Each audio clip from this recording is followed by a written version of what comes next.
Welcome friends to another r/malicious compliance video. Sometimes pulling off a malicious compliance can be a difficult thing, but what's not difficult is hitting the like and subscribe buttons down below. That said, our first story of the day is by Pipsqueak Pilot. You're not allowed to approve rental cars. This takes place when I was in the Air Force and was Assistant Director of Operations in my squadron. Basically, that means I was third in the squadron and in charge of the day-to-day operations of a C-17 flying squadron. It was not uncommon for me to be the highest ranking person available in the squadron on a given day, as was the case this week. God help us all. Normally either the director of operations or commander was supposed to be around, but due to extenuating circumstances, it was just me that week. The commander, not wanting to deal with having to sign rental car approval letters whenever someone went on temporary duty elsewhere, had delegated that authority down to me. One of our staff sergeants was going away for about 3 weeks to attend protocol school and some other training. Basically training in all the minutiae of interacting with VIPs, high-ranking generals, congressmen, whatever. Every base has a protocol section to deal with that, and you have to attend the school first. As he was staying off base, I signed the letter authorizing him a rental car and forwarded the travel approval on up. About half an hour later, I get a call from the operations group, composed of the Flying Squadrons and Flying Support Squadron, resource advisor. She goes off about how I'm not allowed to approve rental cars, there isn't money for them, and there's a shuttle to the school from the hotel. I argue there's not. She doesn't listen and insists there is. The rental car is denied, and I don't have the authority to authorize one anyway. Fine. I call the hotel and confirm that there is indeed no shuttle. The hotel's also not near any food. I resubmit the travel authorization with a taxi to and from campus every day and then one for dinner in the evening. I then authorize a taxi out and back to a restaurant for lunch and dinner on the weekends. It ends up being $640 a week in taxis versus $200 at the governmental rental car rate. I resubmit the travel authorization. A call comes in half an hour later, asking why the trip was now significantly more expensive. I explained I called the hotel and confirmed that there was no shuttle. Only then does she realize he's staying off base and tells me, go ahead and resubmit the travel authorization with a rental car approval. Sorry, I'm not authorized to approve a rental car. You'll need to draft a letter for the group commander, full colonel, to sign authorizing a car and rewrite the authorization if you want him to use a rental car.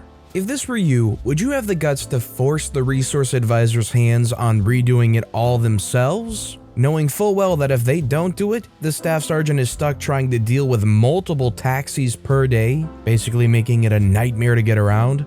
Or if the bluff did get called, would you cave and rewrite the authorization to make sure the staff sergeant doesn't have a terrible time? Let me know in the comments down below. Our next story is by Samoria. Manager complained that I wasn't tracking enough of my time. Around 10 years ago, I was working for an IT company that supported many small/medium-sized businesses in the area. Many of our customers paid a monthly fee for us to be available for phone-based support. We didn't bill for this time because it was included in their contracts. I was working salary and was way overworked because of bad management practices, frequently putting in 12 to 16-hour days. Management knew this. When I tried to explain to management that we needed more help because I was beyond burnt out, my manager stated that he just couldn't justify the extra help because our numbers didn't show exactly how overworked we were. In fact, based on my ticket tracking, I was only putting in 7 to 8 hours a day. Is that so? From this point on, I decided that every minute of my day would be tracked. Time could only be tracked in 5-minute increments, and we were told to track our time tracking time against our own company. 5 minutes on the phone with a customer? That got ticketed and entered into the time system. But I spent 5 minutes dealing with the time/ticket system, so that also got tracked. Another call? 10 minutes. 5-minute ticket against us for time tracking. 20 minutes driving to a customer site, tracked against the customer, 5 minutes against us. I ended up frequently entering dozens of things per day. Everyone in the team started doing this. It was a small team of 3, but the tickets all added up quickly. What's important to note is that every time we submitted a ticket or a time entry, the boss also got an entry in the system that he had to go review and approve. If he had to read the tickets and approve them, it would have taken most of a day just to approve everything. Then he could go about his normal day. But he didn't do this daily. He frequently waited a few days or a week before approving stuff.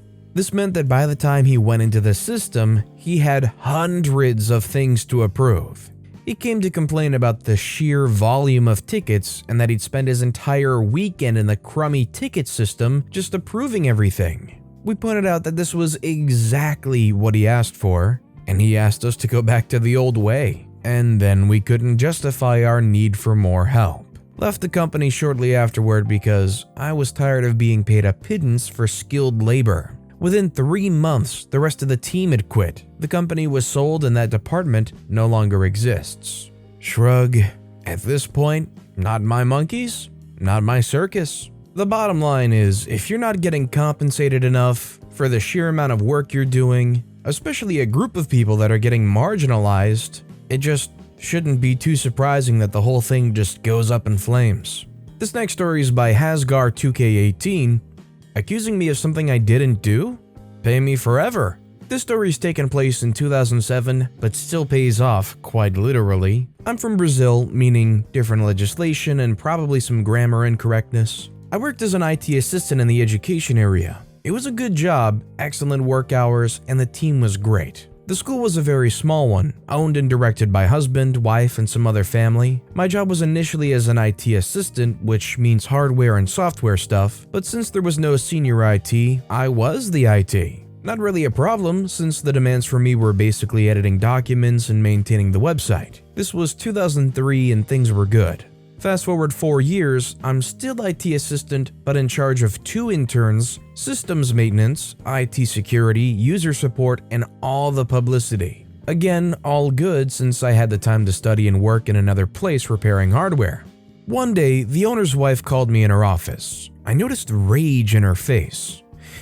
She was red as a tomato, and when I entered the room, she closes the door and starts screaming, "OP, you're stealing from the school. Look at these reports from accounting. You're not billing these students. You're stealing from my family." Her face red and the angry expression completed a very disturbing scene from a 50-year-old small and fat woman. She gave me the reports and I murmured, "Okay, I'll have to look into that." She starts to scream again, "You don't even realize what I'm talking about. This is what happens when you don't pay attention to your work. Go on and get me some answers on how much you cost us." I say, "Okay, I'll have to look into that," and leave her office. With the report in hands, I started to calculate and found some inconsistency. The process was very simple. I generated the invoices and the accounting director, her brother, had to authorize the batch to send to the bank. If the bank found any inconsistency, they returned to the system and the director has to authorize or not. Sometimes we would edit the values for discount, calculation errors, or typos, things like that. Since I didn't have access to this part of the system, I took the blame since I couldn't explain how that happened. Life goes on. One day, months later of the episode, the computer god smiled at me. The accounting director asks me to help him. "OP, I'm getting this stupid red flag on these names. I don't know what it is. Solve it so I can confirm and send the invoice to the bank." Normally I click on the names and then click yes and the flags go away. It's not working. I clicked and the message was, "Do you confirm canceling this invoice?" I stared at him and asked, "You really click yes every month?" He confirms. I explained that he should choose no to send the invoice back to me. He thanked me and I began my evil plan. You know, when you're the only IT from somewhere, 3 things the owner should keep in mind. 1. The control of all the passwords. 2. The control of the processes from IT. 3. The patience that IT requires. We are problem solvers on caffeine and hate. We don't sleep, we are fed by light. We are legion. The plan was simple. Make the business more and more automated and IT dependent, which on a normal business would be very good news. But it wasn't, since no one knows at this school how important IT is. Remember that I was still an assistant even doing all the jobs. I made sure that all the processes were automated. For an entire year, I busted my butt working in methods to put all the processes in automatic pilot. I created some cool bots, Python for those interested, to integrate the systems and almost no human interaction. In 2008, I ended the automation process and quit. The school was kinda happy functioning without an IT person, and for an entire year, all was good.